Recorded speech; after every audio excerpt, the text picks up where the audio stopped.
नमस्कार किसान साथियों आज अपन बात करेंगे कि धान की फसल में बालियाँ निकलते समय कौन सा फर्टिलाइजर उपयोग करें। बहुत सारे किसान इसाबोन का भी प्रयोग करते हैं, NPK 19-19 का प्रयोग करते हैं, या फिर बायोटा का उपयोग करते हैं, या फिर सागरिका का इस्तेमाल करते हैं। और साथियों ये उत्पाद जब हम बालियों निकलते समय उपयोग करते हैं तो निश्चित तौर पर पौधों में काम करते हैं। लेकिन साथियों बालियाँ निकलते समय अगर हम इसका प्रयोग करते हैं तो पौधा वानस्पतिक ग्रोथ की ओर चला जाता है, अर्थात बढ़वार करने लग जाता है, जिससे हमारी जो बालियाँ होती है उनमें फुटान कम निकलती है, बाली कम लंबाई लिखती है।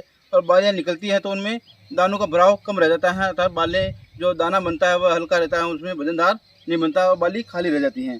तो साथियों जब बालें निकलती हैं उस समय हमारे को किसी भी ग्रोथ प्रमोटर का उपयोग नहीं करना है, क्योंकि साथियों ग्रोथ प्रमोटर पौधे की बढ़वार को तेज़ी से बढ़ा देते हैं, जबकि अब जो फ्लावरिंग स्टेज होती है अर्थात जो बाली होती है उसमें दाना बनाने की स्टेज होती है, उसमें दाना हल्का रह जाता है, क्योंकि जो पौधे की जो सारी ग्रोथ है, सारी ताकत है वह ग्रोथ की तरफ चली जाती है, न कि उसे दाने बनाने में चली जाती है।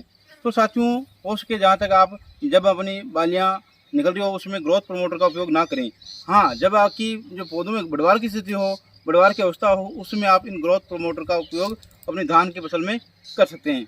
तो ऐसे में किसान साथियों धान में बालें निकलते समय क्या करें जिससे हमारा दाना बड़ा हो, वजनदार हो और पैदावार निश्चित तौर पर अच्छी मिले। तो इसके साथ साथियों जब हमारी पौधों में बालियाँ निकलने वाली होती हैं उसमें अपन को NPK 05234 का इस्तेमाल करें, क्योंकि साथियों इसमें नाइट्रोजन मात्रा 0 होती है और फास्फोरस 52% होती हैं और पोटास 34% के आसपास होती हैं, क्योंकि पौधों के लिए फास्फोरस और पोटास बहुत ही ज़रूरी हैं।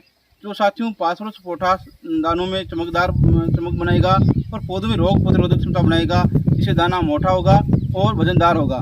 तो साथियों जब भी आपकी धान की फसल में बालियाँ निकलनी हो उसमें अगर आप किसी इंसेक्टिसाइड का प्रयोग करते हैं, आपकी फसल में कोई कीटनाशक लग रहा है या कीटाणु लग रहा है, लट लग रही है, तो उसके साथ आप NPK 05234 का इस्तेमाल कर सकते हैं। अब मात्रा कितनी रखें, तो NPK 05234 की आप प्रति टंकी लगभग 60 से 70 ग्राम रख सकते हैं। किसान साथियों इस समय धान की जो बढ़वार अवस्था देख सकते हैं, इसमें कहीं कहीं में दूसरा रोग देखता हूँ। इसमें अभी कीटू में बात करें तो इसमें पत्ती लपेटक कीट लग रहा है, तना छेदक मक्खी का प्रकोप देखने में मिल रहा है, और साथ ही इसमें ब्लास्ट रोग का भी कहीं कहीं पौधों पर देखने में मिल रहा है।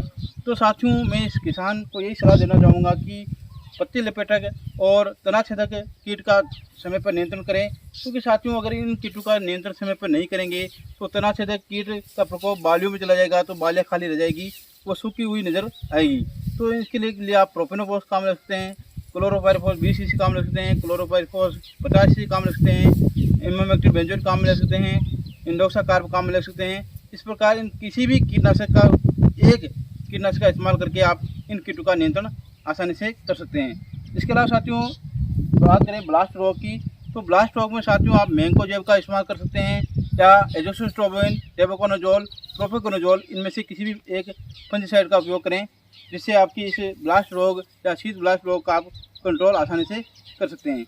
इस प्रकार साथियों आप धान की फसल में निरंतर देख रेख करें, अपनी फसल को समय समय पर देख के उसका उपचार करें। जय हिंद, जय भारत, जय किसान।